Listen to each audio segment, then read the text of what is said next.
Joining us now, Chairman of the Democratic Caucus and member of the House Ways and Means Committee, Democrat Joe Crowley of New York. So it's very funny, but behind every great funny SNL satire is a grain of truth. Where are the new people? Where are the new ideas? Where are the new leaders? Well, I think there are many within our party, and certainly. Well, look. Name three. Name three. How about Joe Crowley for one? Okay. I think Cheri Bustos from Illinois is a fantastic young leader. I think Hakeem Jeffries from Brooklyn is outstanding. I think you can look at Joaquin Castro from Texas. This is a myriad of young folks that I think are there. Joe Kennedy from Massachusetts, who I just love the guy. I think he's fantastic. Seth? Yeah, no, he's the real deal, yeah. And so I think there are a lot of folks there just waiting in the wings, and not only the wings. We're out there doing things. We're out there supporting our candidates all over the country, traveling and doing what we do to elect the Democratic majority. So, Congressman, this tax fight is obviously going to be the biggest fight on the legislative front going forward. A lot of Republicans think this is all or nothing for them. If they can't get this, they got nothing to campaign on. Right now, the polling has the GOP tax proposals are underwater, way more unpopular than they are popular. How is it? How Democrats almost can't screw this up, it would seem.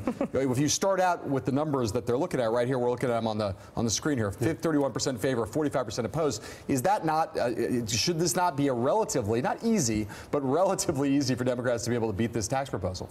Look, I think they have the numbers in the House. There's no question. Yeah. They passed the budget resolution that included, the $1.5 trillion hole in our debt to get this bill passed. Yeah. If they can hold all their California votes to vote against the interests of their own constituents, which they did already in the budget resolution, we have 9 Republicans in New York State, 7 of whom voted against that resolution. 5, I believe, have come out against this bill. If all those folks come out against this bill is dead, and they should come out against it because it actually is against the interests of their constituents. Their constituents, they believe, don't know enough about this, but I think more people understand what this bill is about, the more they're against it. Congressman, when we look at past Tuesday's elections, Democrats are on the rise in the suburbs. And if you look ahead to 2018, maybe you just keep riding the wave, running against President Trump. But if you're a senator in a state President Trump won, or a House Democrat in a district President Trump won, do you feel any pressure to maybe come along and vote for this tax proposal? I think when you look at the fact that when you're getting rid of that state and local tax deduction, that really hits states like California, hits states like New York, hits states like Illinois, hits states like Pennsylvania, just to name a few. New Jersey is another. And much of, I think, the growth of the Republican Party within those states has been in the suburban areas. I think that's a tough vote to explain back home, especially when you have people like Peter King in New York being very outspoken against it. You have others within New Jersey who have come out against the bill. You have Darrell Issa in California who's come out. That wall is breaking, and if that wall is destroyed, I think this bill goes down. It really comes back to that: do you come out better in this tax bill or worse? And I think for about 28% of Americans, they're going to see an increase in their taxes. That's middle-class America, at the expense of the middle class, to help give a major tax break to the wealthiest in this country and special interest corporations. And it just doesn't jive with the average American. That's what we should be about doing right now. You know, when you look at the outlines of this bill as they've appeared in print newspapers and online and stuff like that, and from people like you appearing in TV shows, you look at what's doing to deductions for medical expenses, for student loans, and things like that. That's clearly a negative for many, many families. But there's one element in this bill that I'm interested in your opinion on. And it is the refusal to include state and local income taxes going forward as a deduction. And if you look at the elements of that and outline the states that would be most impacted, it's almost always blue states that vote Democratic. It's actually the one thing. No, I think you're not paranoid. It's the one thing that's been consistent throughout any bill that's come forward. Even when the president's initial bill was presented, in the 2 or 3 pages that he presented, there were no pay-fors. It was almost a $3.5 to $4 trillion bill. There were no pay-fors, except there was one, and that was the elimination of SALT, or state and local tax deductions.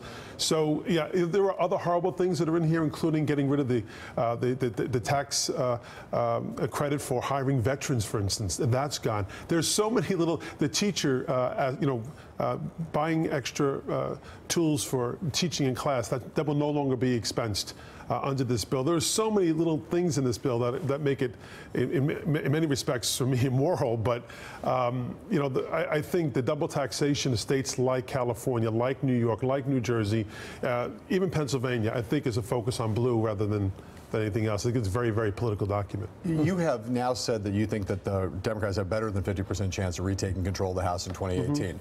You got Steve Bannon out there right now loudly saying, trying to rally Republicans by saying if the Democrats take control of the House, that will lead to the impeachment of President Trump. So just talk about how the politics of impeachment will become a campaign issue and how Democrats should handle that as you guys head into next November. Well, it's already an issue.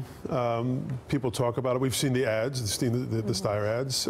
We know that that's in terms of ginning up the support amongst our base. I think there's real concern about the direction of our country right now and where the president's taken us, not just in terms of what we've seen overseas, but domestically as well. You know, the desperation to get this tax bill passed at all costs is because of the donor base.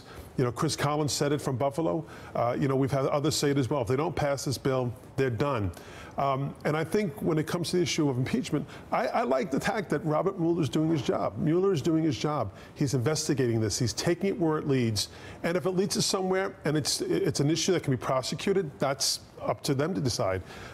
It's, you know, I think everyone deserves their day in court, including this president. All right, Congressman Joe Crowley, thank you so much. Still ahead. Thanks for checking out MSNBC on YouTube, and make sure you subscribe to stay up to date on the day's biggest stories. And you can click on any of the videos around us to watch more from Morning Joe and MSNBC. Thanks so much for watching.